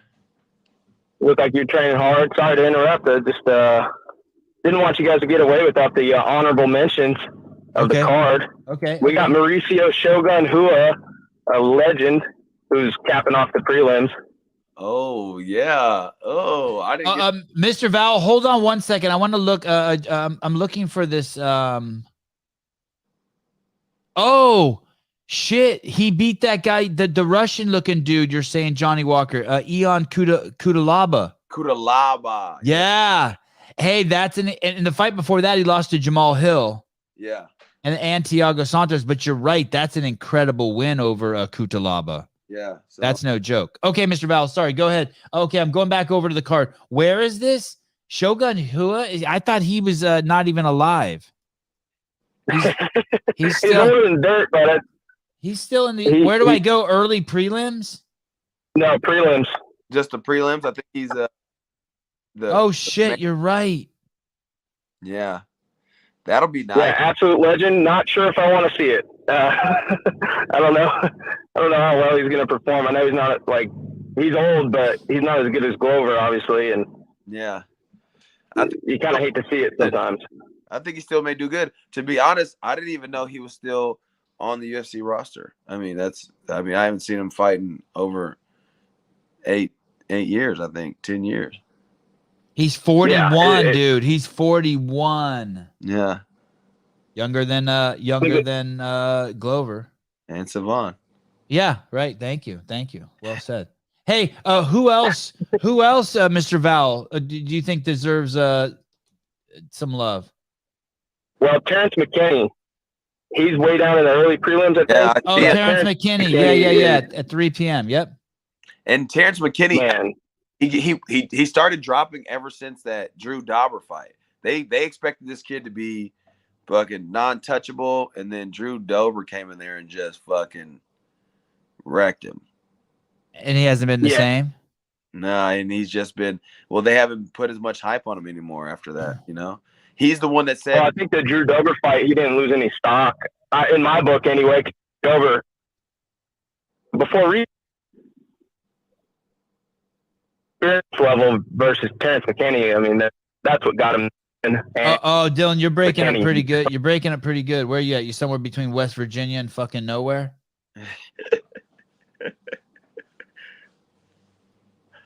That's what I thought. Let me see. The fuck is this? Josie Nunez. God, this is a girl? Oh, yeah, I've seen her fight before. Is it Amanda Nunez's cousin or something? I don't know, but this chick's fucking she's on a fucking terror, dude. Oh yeah. She ain't fucking backing down from no one. And who's she fighting? She's over here on the early prelims. Oh no, she's on the prelim card. She's 9-1. This might be worth watching. Oh yeah. She's gonna do some wreckage. I don't know if she's related to Amanda Nunez. I think Nunez, I'm guessing, it's like the Chinese guy with the last name Chin. You know what I mean? There's just a fucking 100 million of them. Oh, okay. You know, I'm guessing, right? Common Brazilian name is Nunez. Yeah, Nunez, Smith, and Chin. You know, it's like just. Oh shit! No, yeah, man, I'm really excited for that Terrence McKinney. I want to see him do good. He was just talking earlier about how him and Patty are gonna definitely fight each other, probably in the near future. It just has to happen. Which I think Patty's hurt. I think he injured himself or something. Yeah, it's probably from gaining fucking 210 pounds and then fucking dropping down every so often. I'm not a fan of Patty. I'll tell you at all. Zero. I talked to somebody who knew him before he ever blew up. Yeah. And they said he's always been like that. I believe it. I believe that. And so I didn't like him until I heard that. And then I was like, that's cool. I'm like, oh shit. Well, if you're just that guy, you're just that guy. You know what I mean? Fuck it. Yeah. So, but what do you don't like about him? Just like His accent. I really don't, and maybe I'm just an idiot, but I really don't see the hype. I don't see it like Sean O'Malley. I really see it, but I also think he's one dimensional. I think that I can't even believe he fucking beat Jan. I have to imagine that Aljamain gets a hold of fucking Sean O'Malley and fucking just pushes him down to the ground, and Sean hates life. Yeah. I just think the same thing about Patty. I just think, dude, if you don't get better, you're gonna run into someone. You're gonna run into someone like that fucking Armenian kid or Makachev or Islam. Like someone is gonna fucking make you look so bad in a second. Especially the way he strikes and he boxes. It's fucking horrible. Sloppy, right? Sloppy. Dude, he just runs at people. Yeah. Wailing his arms, like someone's going to catch you down the middle with a right hand and you're going to go straight to bed. Ronda Rousey, right? He's Ronda Rousey kind of. Like we thought Ronda Rousey was the greatest, and then once someone kind of like a Holly Holmes kind of figured that shit out, hey, just weather the storm, busted her ass up. Fucked her up, exposed her like it's not even close. And like Nate, at least Nate and Connor had a war. Yeah. And I really think that, they have to get over the hype of Patty. That's mostly where people lose is they're like, oh, I'm fighting Patty Pimblett, like, yo, fuck that. You know what I'm saying? Like, get over that. Yeah, that meatball girl just ran into a jiu-jitsu practitioner and got fucked off. Oh my God. Ooh. Holy black belts. No, they didn't even look like they should be in the same fighting league. She looks like she belongs. Like she doesn't look like she belonged in the UFC after that. Molly. It beat her so bad she wouldn't marry the girl. Boy, she said. Oh, she did. Molly got married after that. Yeah. Oh my goodness. Yeah. She beat her so bad. She's like, yo, I gotta get this. I gotta have my wife. I need some help. Yeah, I better marry some hot chick now before I get another loss and no one wants to fight. No one wants me. Yeah. Hey. True. I hate to bring you into this, but but all three of your fights that you lost in the UFC, I never saw one of them and was like, oh, it was lopsided or Darian shouldn't be in the UFC. But that one that Molly lost recently, like you have to go back to the drawing board and be like, oh shit, what happened? Or even like, hey, I'm not championship material. Like I never saw you fight and be like, oh, he shouldn't be in there. These guys outclass him. I saw that and I'm like, oh, she doesn't really like that's such a hard wall to hit. Like, can you really climb that wall? Yeah. And that's a right. It would be so much different to be like to have like a competitive fight. Yes. One punch you got knocked out and you're like, yeah, about it. But to get owned like she got owned, like it's like what Kamzat did to Leach. Yeah. Like Leach has to be like, oh fuck, I'm never gonna be a champion. Yeah, I mean, and I guess, in reality, I guess in the sport where you're in a position like that, maybe you do have to just be comfortable like that. Like for instance, like Brian Barberena, good fighter, hard as nails, Will you ever fight for the belt? He probably won't for, his entire career. He'll never fight for the belt. But at least if he did go in, he could put up a fight. Yeah. With anyone. Yeah, I guess you're right. Yeah. But Molly has like a giant fucking hole. Yeah. That like someone who knows jiu-jitsu gets her on the ground and it's just over. It's over. And I feel like, what's crazy is her and Patty should stay connected because that's kind of like they both have holes in their different areas, She's a good striker. Patty's atrocious at striking. He's a good jiu-jitsu guy. She doesn't know shit. So, they kind of work together, which he is good at jiu-jitsu, huh? What he did to Jordan Levitt, right? Oh man, he's super good at jiu-jitsu. And I've even gone back and watched his Cage Warrior stuff and it's like, holy shit. Like he can choke some people out. You know what I mean? Like, which is funny because he wants to be a stand-up guy. And he's definitely not, but someone's gonna post that soon. Very, very soon. because he's at the point of his career now. He's breaking into the top 15 fighters. He's breaking into that, like you're going to start fighting some people who are really going to, and understand that he's at 155. Dustin Poirier's at 155. Rafael Fiziev would fucking, I would guess, would eat him. Would eat him. You know what I mean? Yeah. Oh, this guy, Arman Surakian. I mean, that's going to be a nightmare for Patty. Rafael Dos Anjos. Holy shit. Look who he's breaking into. You know what I mean? Like, yes, you're really getting to where now you got to fight some guys who know. Let Dan Hooker fight him. I want to see Dan. That would be cool. Dan Hooker fight him, please. Yeah. Oh, that would be so great. Dan Hooker would eat his lunch. Yes. Oh man, I would love to see that, because Dan Hooker, I'll tell you what, he is an asshole when it comes to just being gritty and mean to motherfuckers. He will hurt him. Okay, we've avoided it long enough. All right, well, I'm gonna go ahead. Paul Craig or Johnny Walker? I'm swinging Johnny. Let's say this is the fight. He maybe after the Chubalaba guy, he freaking he's got his funk back, and I'm saying Johnny Walker. Paul Craig is ranked number 9. Okay, Johnny Walker's breaking into that top 10. If Paul Craig wins, God, I wonder how high they'd let him go. They probably put him at a 7 or something. Hey, what happened to Yuri? I never watched the videos. I just kept hearing his shoulders really bad. Did you ever look into what happened to it? I didn't look into it either, but it was kind of weird that he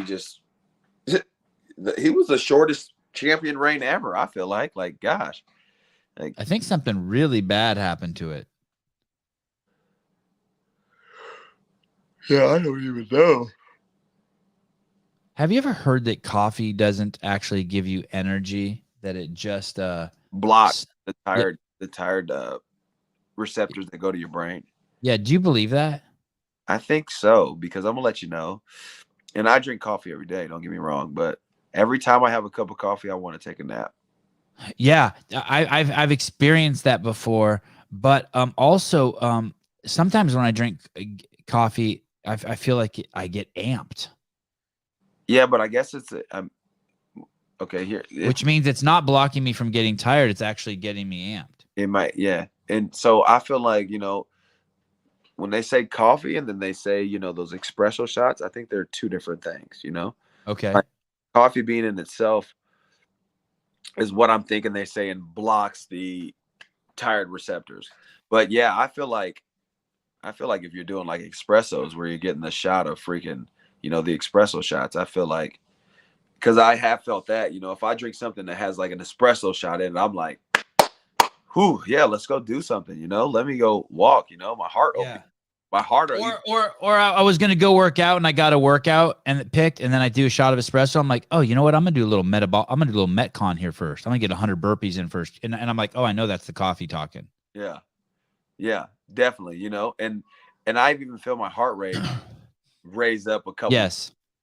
And I'm like, oh shit, So I feel like what they mean more is the coffee bean, not so much the espresso, but maybe they're the same. I don't know. I'm not a scientist. We need a coffee. Scientists don't know shit. Bruce Wayne, Dylan Val, Bruce Wayne, I'll submit my application to be on a regular with Mr. Weeks for you and Heidi to review. Hey, Dylan, by the way, I didn't hang up on you. You just cut out. You petered out. You didn't pay your phone bill or some shit. So. I do. As we get to the 90-minute mark, I want to do something else here with Darian. I want to look up a few weeks and just get a little excited about. So we have UFC 283. Darian and I will be watching that. You're watching, right? Yeah, always. And then next week on February 4th, Derek Lewis and Sergey Spivak. That's going to be fun, right? We have to watch that. Yeah. Hopefully Derek Lewis gets a win. I need him to get a W. Choi Do-ho. I'm definitely watching that. Where is this card? It's at 10 p.m. I've never seen a 10 p.m. It's card. It's 10 p.m. Pacific Standard Time. I've never seen that. Holy shit. Hey, this can't be in the United States. Look at, I just see all these Asian dudes. I see this Russian dude. I see a guy named Jung Da-un. I see a couple other fucking Polish dude and Russian dude, and then a Choi Do-hoo, and then a Yusaku Kinoshita. This is in Asia for sure, right? It's definitely overseas for sure. Oh yeah. Look at the undercard is all Asian dudes for sure. Definitely in Mongolia or something. Okay. I don't even know if they have a UFC in Mongolia, but. And then this is crazy. UFC 284. Fucking go wild. I really hope Volkanovski wins. Not that I don't dislike Islam. Yeah. But if Volk wins, it fucking rattles the whole. It rattles everything. I'm with you on that. I want Volkanovski to win as well. Hey, if Volkanovski wins, you would have to like put him into like maybe even higher than John Jones status. It gets pretty like he's like John Jones, Anderson Silva, Volkanovski. He gets up there, doesn't he? I would say so. Yeah, I would say so. I know it's weird to say that, but dude, he's fucking 25-1. Yeah, he's a midget, dude. He's a tiny little fucking hobbit. Yeah, he's definitely a savage. But okay, and so just a few weeks ahead of that, and then I want you to know that we definitely, absolutely have to do a show for whoever John Jones fights. Yes. I mean, that's. I don't have any favorite fighters. Okay, like if any fighter I see in public, he's just a fighter to me. You know what I'm saying? Because I respect myself on the same level. Yes. Except John Jones. So you didn't like that when I said that about Volkanovski being up there. You didn't like that. John Jones is the greatest athlete of all time. I just text Jack Della Magdalena. We got to get him on with us. Yeah, for sure. He's fighting on that card. Yeah. Let's get him on there. Yeah. Okay, so John Jones is your guy. He's my he's the guy. Not even my guy, the guy. He's that guy. Whatever happened with this is totally off subject here. Whatever happened with that guy? Who's that famous star who shot and killed someone on the set last year? Oh, fucking a Baldwin dude. Yeah, was it last year? Was it 2 years ago? Maybe 2 years ago, but yeah, Alec Baldwin. What happened to him? He shot the director or something on the set. It's not funny, and killed him. Alec Baldwin. Yeah, I don't know if we ever brought it up on the show. I thought I brought it up to you, but it's crazy.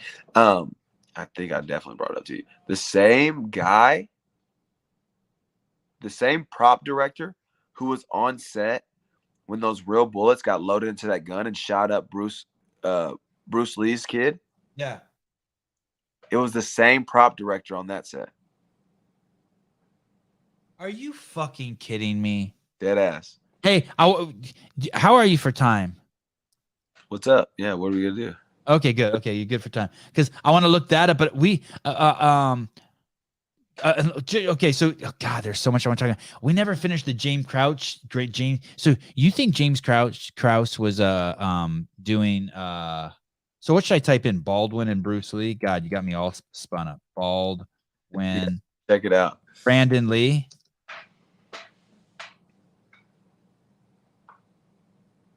Alec Baldwin was told gun and fatal was a set. The actor was told the gun being used as a prop was safe before he fired it on the set.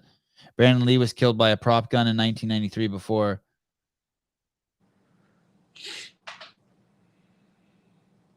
I want to see. What would I type in here? Same. What was it? Same prop? Same who? Yeah, I think they were called prop director. And this hearsay, but I swear that's what, someone may have just said it to me, but maybe I'm taking it and run with it, but I'm going to run with it. Actor Brandon Lee was killed by a prop gun years before the Rust shooting death. Actor Alec Baldwin facing criminal charges of involuntary manslaughter and shooting death of Rust. Cinematographer Hala Hutchins in 2021. The incident is reminiscent of another on-set tragedy, the accidental shooting of actor Brandon Lee during the filming of The Crow nearly 3 decades earlier. Oh, maybe it's not then. Maybe they just said what if or something. We'll have to get to the bottom of this. I have to. No, So but that dude's being charged. Baldwin's being charged with manslaughter. well, shit happens, I guess. Baldwin manslaughter. Alex Baldwin charged with involuntary manslaughter 1 hour ago. Wow. Oh shit. That's crazy that you brought it up, and then 1 hour ago they literally just said. I saw his name come up on my phone. I didn't know what it was for, so that's what just made me say it. So I kind of cheated. Oh, I was about to say, my man, it is a whiz. Well, I mean, I guess, shoot, that sucks.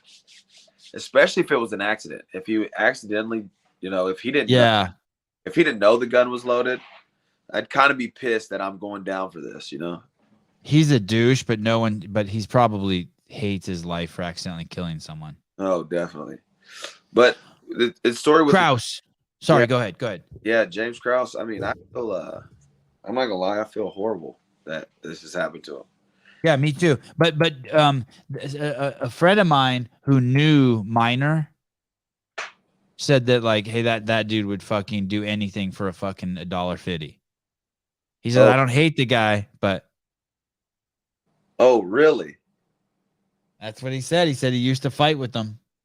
He said he used to be homeboys with them. Oh, you know who else? You know who else got kicked out of the UFC for that? Who? The Jeff Molina kid for involvement with that.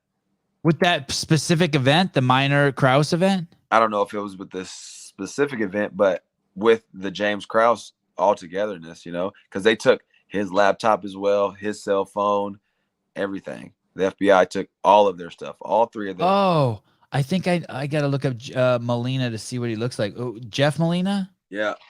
I think I know what he looks like. He looks like a little up and comer too. He was doing good. Yeah. Oh shit! What a fucking crazy turn of events. I wonder if this. There was an article here about James Krause. Brandon Moreno details forced split with James Krause. Yeah, he had, and the thing is, like Brandon Moreno, even like when he was split with James Krause, he put like 3 little hearts on his social media for James Krause and was like, hope justice gets figured out or whatever. Well, yeah, justice will be figured out. James Krause is going to jail. I was training with him and we were doing everything well. Something that I've mentioned is that out of all bad, when the news came out, we already had a game plan made. Okay, so he was preparing with James Krause for this fight, and now he was forced to cut off communication with him. Yeah. For those of you who don't know, anyone who was trained, the UFC said that anyone who trains with James Krause can't fight in the UFC. So I guess everyone just left the camp. Everyone. Not only that, he had to sell all the other 2 glories that he was in partnership with. He had to sell them to the coaches that were running them. You know what I mean? Yeah. Probably didn't sell them for high dollar because those coaches probably couldn't afford that, So now you had to let go of those 2 gyms. And not to mention, if it gets federal and they do convict you, any other property you own is going to be seized and sold off. And oh, that sucks. I mean, it's horrible. The assassin baby, Brandon Moreno, admits Krause was missed, but he also feels training camp was up to par. Yeah. He fully supports Krause. Whatever comes won't affect his personal relationship with him. Which that should be right for everyone. You shouldn't. I wouldn't hate someone if they got like I wouldn't judge someone if they.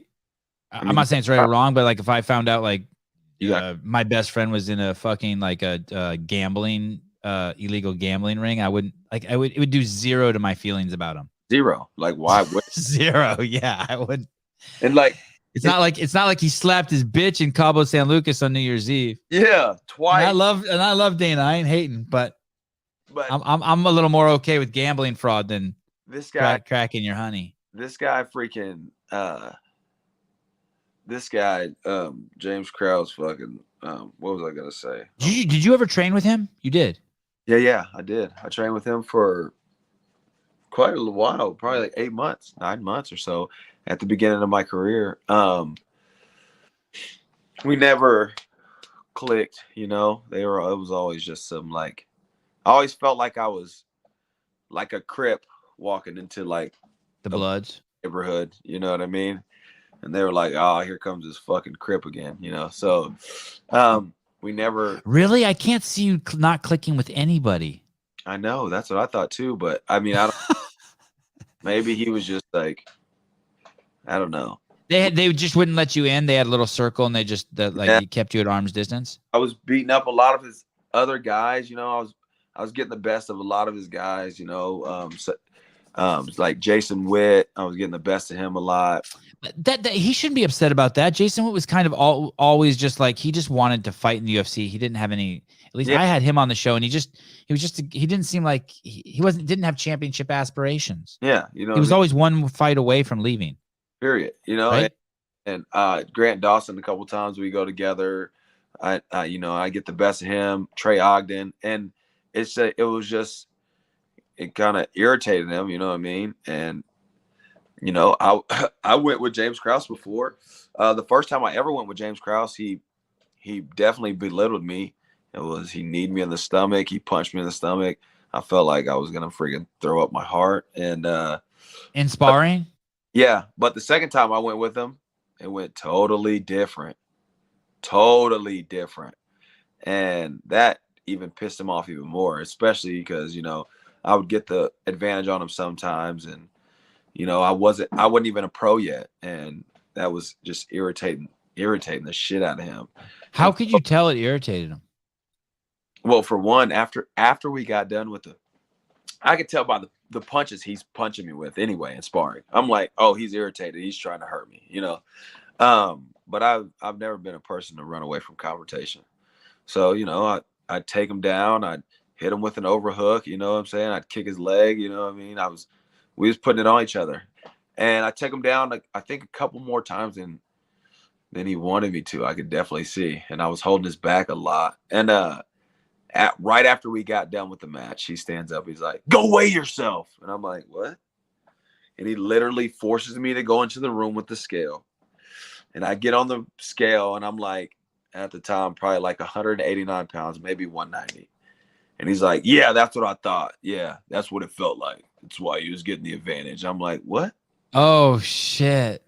I'm like, "You're probably like 185, 87 pounds right now. What are you talking about?" You know, so after that, it really like just broke off. Like there was after you do something like that, you gotta kind of be embarrassed with yourself.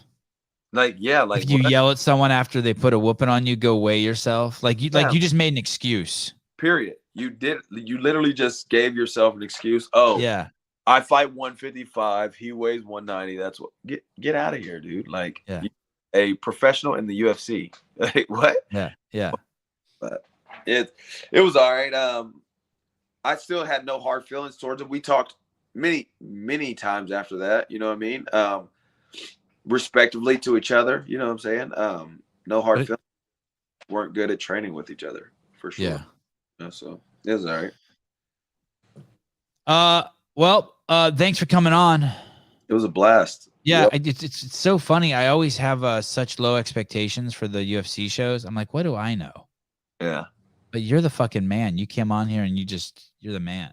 Well, we also haven't seen each other in a while, so we shared a lot.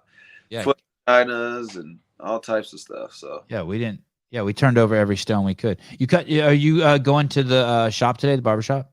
Yep, headed to the shop after I get off here. Bitching. Yeah, but well, I appreciate you having on. I had a blast. Dude, always. Looking forward to the future shows. And yes. I guess we'll never hear from Justin again, but it's hey, I'll put him back on the thread, and you know why he got off, right? Yeah, you told me. Yeah. Yeah, the tranny thing. Yeah, he didn't like that. He said we couldn't do that. Yeah, even though he borderlines a lot of things on his Instagram, but I mean, well, it's his vocation. It's like if it would be like if a manager somewhere or a coach somewhere got involved in gambling, he couldn't talk about it on the internet, or else he could lose his job, like James Krause. So I think you can't do tranny talk on TikTok. So he got scared, and I think he makes 30 to 50 grand a month. Oh yeah. So you definitely you don't want to fuck with the Sevon podcast. Well, we'll get Yeah, hit him in the text. See if we can get him back in, and but until then, we'll do other shows and then get that other fighter on here. And yeah, let's do it. Yeah, let's get Jack on and talk to him. Pump Jack up. I'm definitely down. Definitely. All right, brother. You have a good afternoon, brother. Yep, love seeing you. Love seeing you, my man. I'll holler at you. Okay, bye. Old BF 3000, old best friend 3000, old BF. That's cool. God, Darian's so easy. I was already last night, like, why am I not doing a live call-in show? Why am I doing a UFC show? Another UFC show.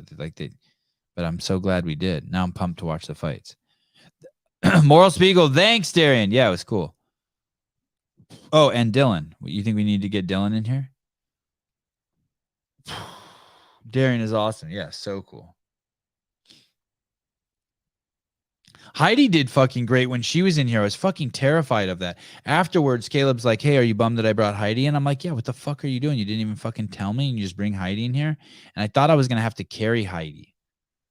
I thought I was going to have to, like, because whenever anyone's on the show, like, I feel this obligation that I'm going to have to carry them. And then it's always a relief when I don't have to carry someone. But I just expect I'm going to have to carry someone. I don't know if you guys know what that means to carry them, but maybe that's for another show. And then Heidi came in here and I didn't have to carry her. And I was like, wow, good job, Caleb. Fucked up. Like, at first I was pissed, but Heidi actually, she was cool. Get the cop back on who reviews the police interactions. Here's the thing. So a couple things. That guy's fucking amazing. I would love to have Blade on all the time. I haven't seen any other cop videos that I want to discuss with him. But if I did see some cop videos I wanted to discuss with him, I would definitely have Blade back on. Here's another thing. You know that idea I had, you guys, a while back, where, like, just someone, like, who's huge, like, just take a fat guy and then have him go into IKEA and just break furniture? And I think it could be just an insane account. I think you could put on, like, 500,000 followers. You can put 30 billion followers on TikTok, but you can put it, like, 500,000 followers on Instagram, like, overnight. I started thinking last night, I don't know how, I don't even have time to make clips from this show, but I started thinking, God, what a cool thing it would be to even just curate a Instagram account that just has furniture breaking, like fat people stuff. Like, here, I'm going to show you guys this. This is from my live call-in show that I'm prepping for. But I saw this. This is fucking just amazing. Someone sent me this the other day. And I'm going to show this again in my live call-in show. So don't tell anyone I'm showing you this. This is a sneak preview. I saw this the other day. I just thought this was fucking amazing. No, don't do that. Sevon, and show your emails. Okay, you ready? I wish I knew how to make this bigger. Caleb knows how to do that. I don't know how to zoom in on so this is a maybe I can figure this out. Let me see. Oh, did that make it bigger? Yeah, I just hit the plus sign. Oh, let me get smaller. Okay, here. Okay, so this is a DoorDash driver. You can't even believe what you're about to see. This is a DoorDash driver. This is just fucking nuts. You ready? Okay, so she's walking up the stairs to deliver. Now watch this. Look at this. Holy shit. Dude.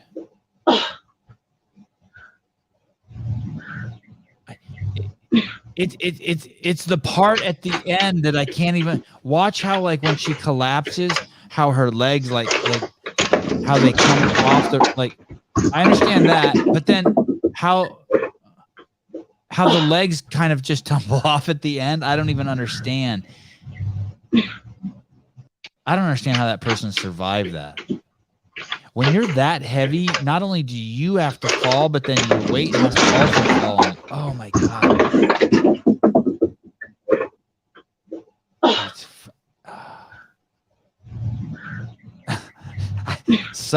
Everyone is blaming the railing like it doesn't abide by the laws of physics. Now watch your feet here. Something's up here with this next step. Watch this next step here. Oh, okay. So soon as the railing breaks, she drops to her right knee. Oh, what happens to the food? I didn't even look. What happened? Oh, the food. Oh, the food's good. Oh my God. Oh my goodness. I'd really like to see what happens next, but yeah, they don't build homes like they used to. Yeah, that God.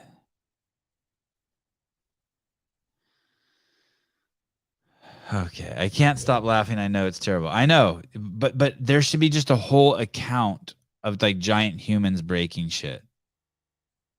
Oh, well, that's interesting. Okay, thank you, Mason. Mason, a little known fact: she's actually a long distance runner. Well, that's interesting.